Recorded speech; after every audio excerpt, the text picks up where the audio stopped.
Hi, it's Linda with No Frills ASMR. I am currently making blueberry cobbler, and I made a little cooking video to show you. But the sound and the picture are both not that great on it. But I'm not about to make another blueberry cobbler, so I think I'll post it. And for the first time ever, I might try to use the magic of Movie Maker or whatever to link 3 videos together. I don't know, maybe. Because I don't want to waste the video. So, following this should be the video of me making the cobbler in the kitchen. And the sound is too clinky and loud.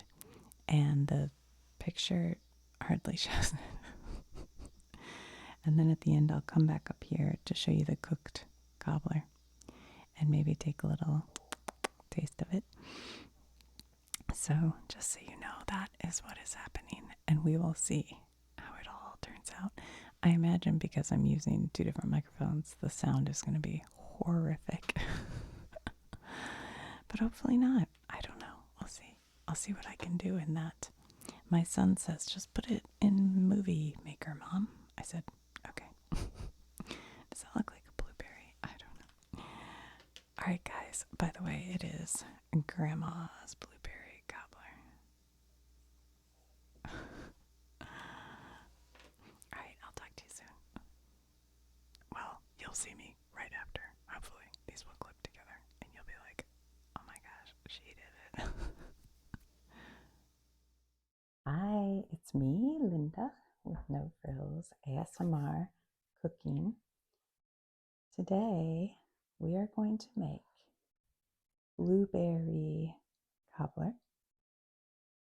It is my southern grandma's recipe, and probably a lot of grandma's recipes, but it was hers. And when she made it, it would have been a 5-ingredient recipe. But I don't live in the South. Well, I could get it, but I don't happen to have any what they call self-rising flour. So we have to make the self-rising flour. So that's an extra step. But that's okay. We can do it. I have here this recipe that my mom wrote out, but it's for her mom's cobbler. And you set the oven to 350 degrees. Well, my oven doesn't work properly, so I have to set it to 450. It's 100 degrees off.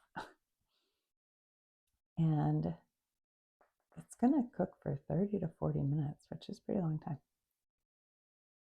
And what you need is 1 cup self-rising flour, 1 cup sugar, 3/4 cup milk. Then you melt a half a stick of butter in a rectangular baking dish. Now, my mom and grandma would have been very modern and put that in the microwave. But I've gone back in time in my house, as you can see by the oven. I don't have a microwave, so I have to do it stovetop. Pour a flour mixture over butter. Pour a pint or so of fruit over this. Do not stir, all caps. Sprinkle a 1/4 cup of sugar over the fruit. So is that taken out of this cup? No, I don't know. Bake 30 to 40 minutes until cake has risen and top browned. Can you guys read the cursive? I can. It's also, yeah. Okay, but then here is a note. Now, I don't know who wrote this. If my grandma wrote it when she was much older, or if my niece wrote it for her, I don't know.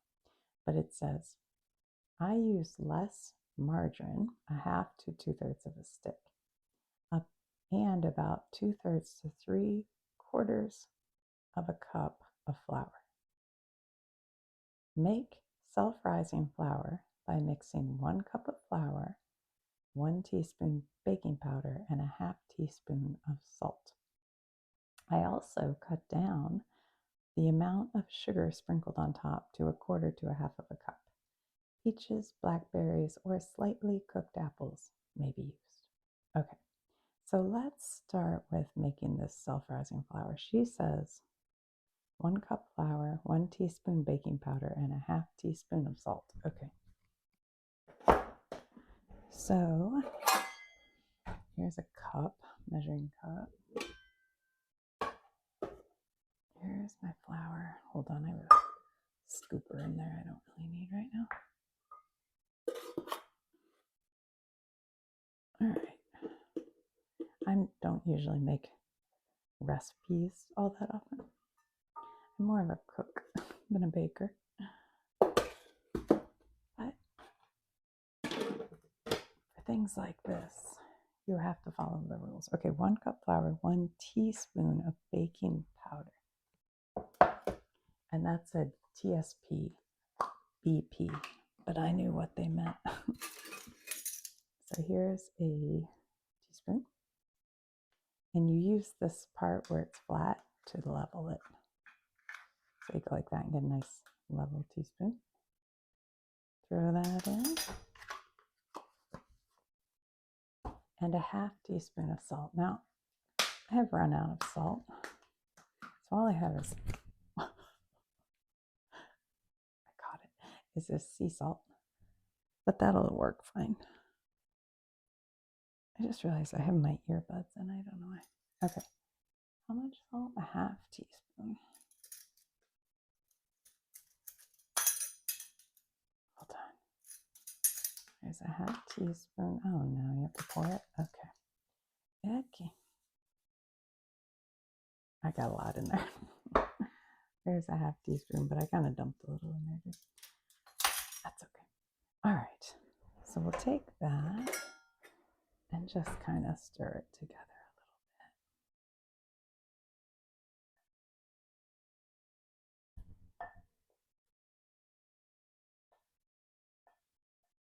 Keeping it nice and light, just getting it all mixed up so you don't.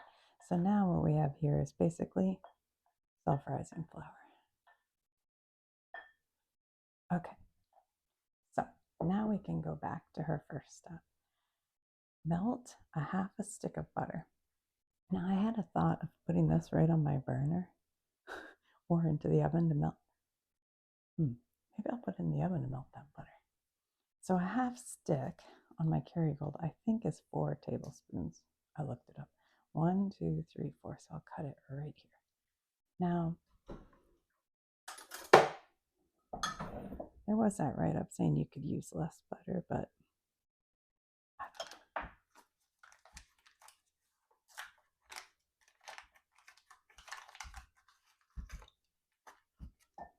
Oh, where's my 4? We'll do a little bit less because Kerrygold's expensive. All right, about that much. What do I want to do? Am I going to just put it in here? All right, let's do it. Just cut it into pieces.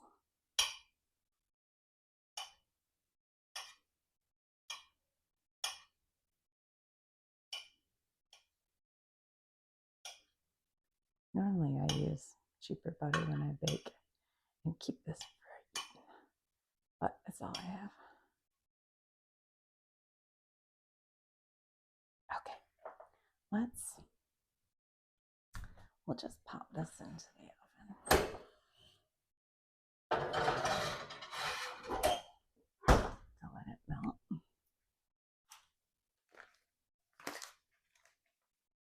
Is my face right? Okay. And then, while we wait for that, we put in 1 cup sugar and 3/4 cup of milk into here. Okay.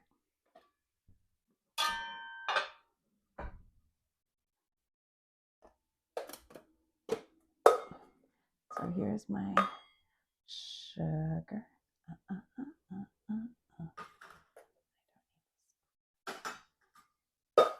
1 cup. Seems like kind of a lot of sugar. I might cut it.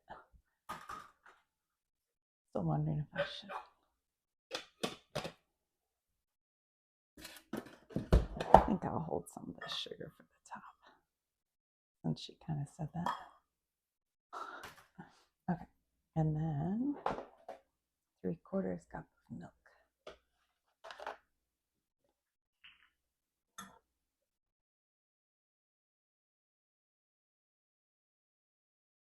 I can't see it. There it is, 3/4. Can you guys hear the cicadas outside? Put this in the refrigerator real quick. Okay.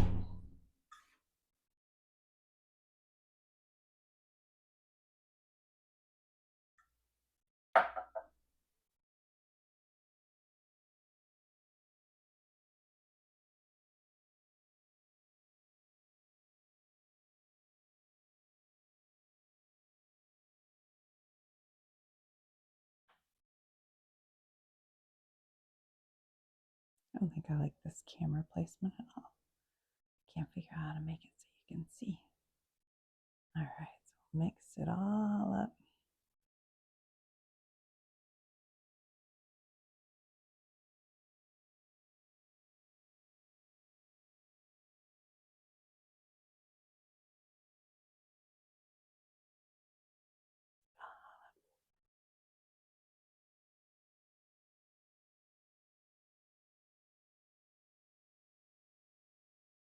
Let's see, what did she say?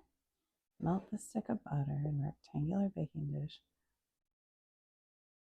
Pour flour mixture over butter. And then the berries. That's it. Okay.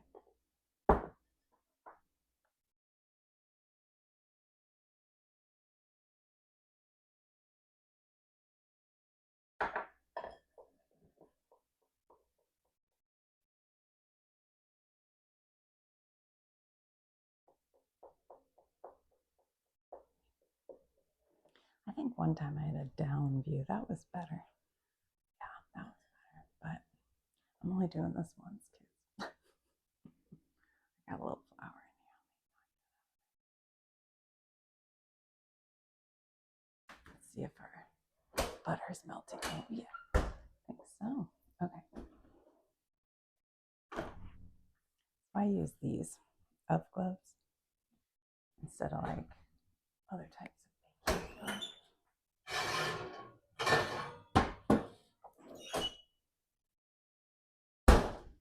Alright, nice melty butter here. Let's see if you can see it. A little bit. Okay.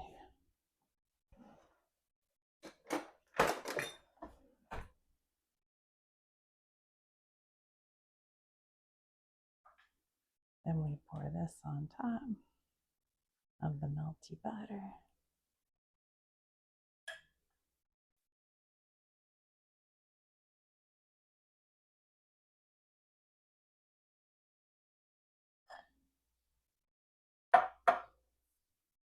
Okay. Pour flour mixture over butter. Pour a pint or so of fruit over this. Do not stir. Whoops. All right, so here's my pint or so of fruit, which I have washed. Got a little water in it. I hope that's okay. And then put our sugar on top.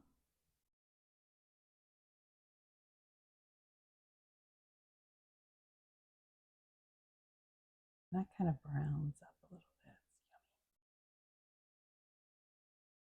Looks like a lot of sugar.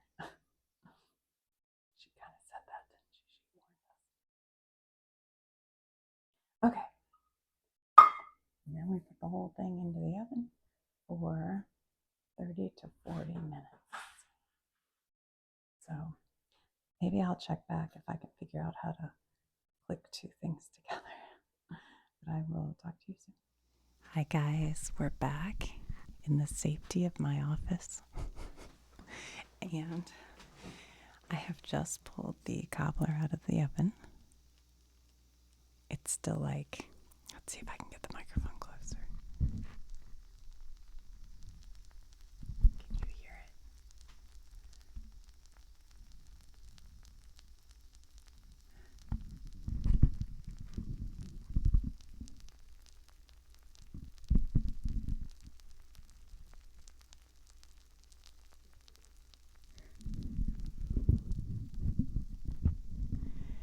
still making bubbly noises.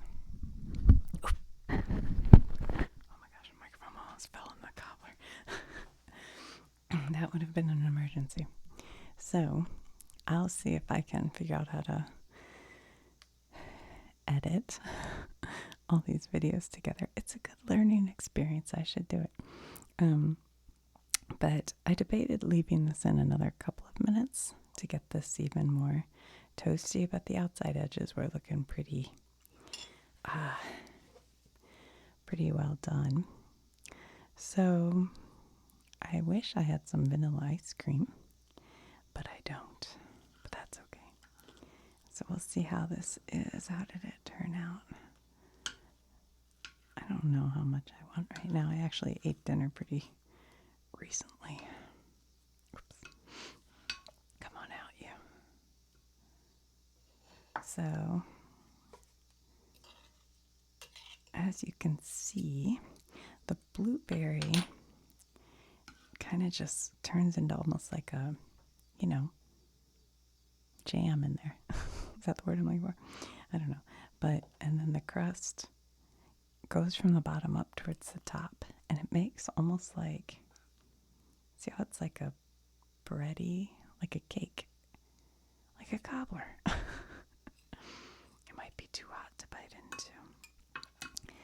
So I wish you were here, because my husband's he's on a diet. But he'll probably eat some.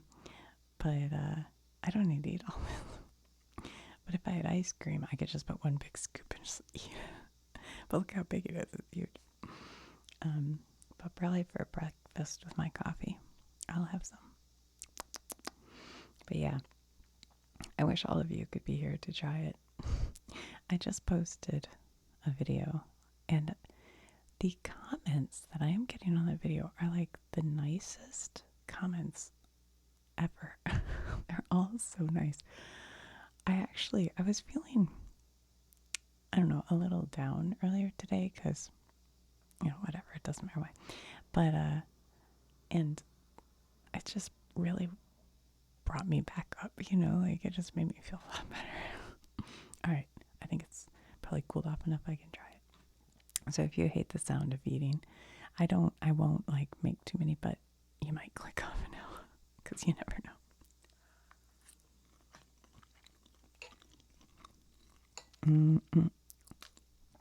Yummy, yummy, yummy. I don't know. It's good, but I feel like when Grandma makes it, it was even better, or when my mom makes it. But I have a sneaking suspicion that is because when somebody else cooks for you, it kind of tastes better than when you do all the work yourself. But that's a pretty big bite right there. I love the part on the top here. It's like the golden crusty part where all the butter has sort of made a crust.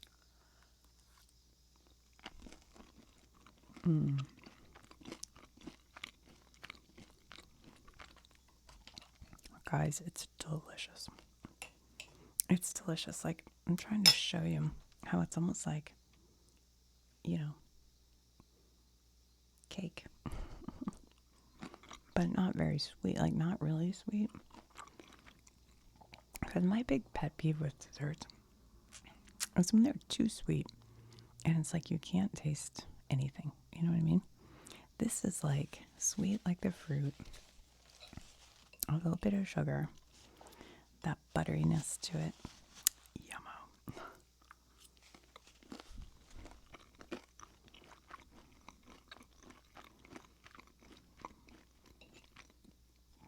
And if you had a little scoop of ice cream melting on top, or some homemade whipped cream, which is simple and delicious, or even the canned whipped cream, that'd be fine. Just not Cool Whip. I don't like Cool Whip. It's not for me.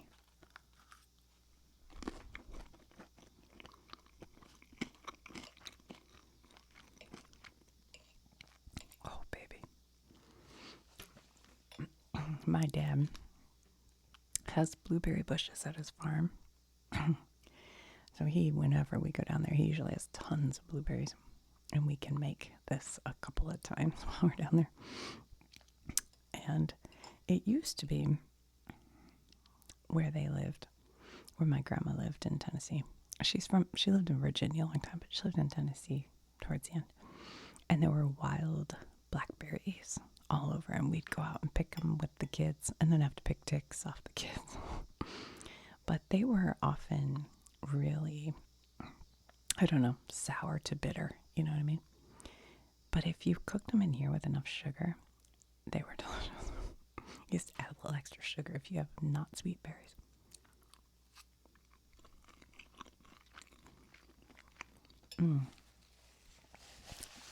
It is so good. Oh, this will make a lovely breakfast too. It is so good. I wish you guys could just taste it and smell it. We need smell-o-vision. It's delicious. Highly recommend. And if you did it in the microwave, you could melt the butter right here in the microwave. If you had self-rising flour, you just mix it in the measuring cup with the, get a 2-cup measuring cup. And you could do the sugar. I guess you have to put it in a bowl because you have the milk. But anyway, mix all those up. Dump that in. Dump the berries in. Cook it. Done. Boom. Bada bing, bada boom.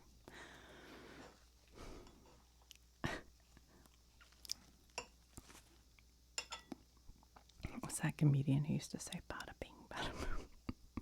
Ice. No. What? Oh my gosh, I can't think of his name. I'll have to take a bite of Cobbler and think about it.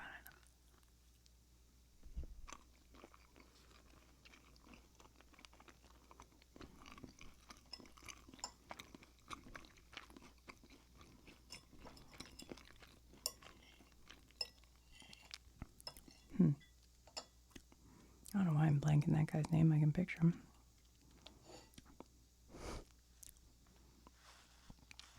Dude, in the early 90s, he was like, I feel like his Ice is on his name. I can't remember. Anyway, all right, guys. Well, thank you for joining me for Cobbler night. I hope that video wasn't too loud and clanky and terrible. I'll have to work on my kitchen video. But anyway, I will talk to you soon. Okay, bye.